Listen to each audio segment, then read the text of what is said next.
Shikues të nderuar të Kallzo.com, po paraqitemi nga komuna e Junikut në qendrën e votimit në shkollën Edmond Hoxha. Pranë meje kemi menaxherin e kësaj qendre, i cili ka më na tregu më shumë detaje në lidhje me procesin e zgjedhur në këtë qendër, pasi kemi pas se pas orës 2 ka fluks të shtuar të qytetarëve për të marrë pjesë në votim. I nderuar, mundeni me u prezantu edhe me na tregu më shumë detaje rreth. Përshëndetje, unë quhem Bekim Gaxhiri, jam menaxher i kësaj qendre të votimit. Para dite kishim një fluks pak më të vogël të votuesve, kurse pas drekës po shihet që fluksi veç është në rritje gjatë gjithë kohës. Deri në këtë kohë, sa ka qenë pjesëmarrja e votuesve nëse keni ndaj të dhënë? Deri në këtë kohë, deri në orën 1, më thonë kur e ka marrë ki vota, faktikisht kur ka raportuar, ka qenë rreth 1000 votues deri atëherë. Sa votues kanë të drejtë vote? Të drejtë vote në këtë qendër kanë 5600 votues. Nëpër komuna tjera ka pas raportime për ndërprerje të energjisë elektrike.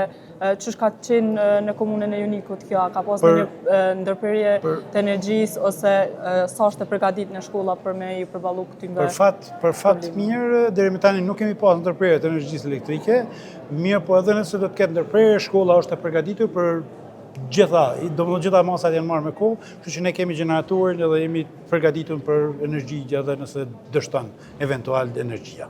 Mirë, po problemin e kemi më të madh pak me tensionin e ulët që ditëve të fundit është ngarku pak, edhe po kem probleme me nxemje kur është tensioni i ulët. Kështu që po duhet ka njerë ko pas kohë gjeneratorin me aktivizu nëse nuk funksionon. A presni që ky fluks i qytetarëve ka me vazhdu edhe në orët në vije? Ne po presim që fluksi me vazhdu kësaj, duke pas që rrjedha dhe fluksi është më i madh domethënë këtë kohë, po presim që në këtë kohë me pas më tepër se sa që kemi pas në pjesën e paraditës. A ka pas ndonjë problem prej qytetarëve, nëse a ka pas në rast se dikush s'ka mujt me gjetë emrin në vend votim ose? Jo, asnjë problem nuk e kemi pas fare.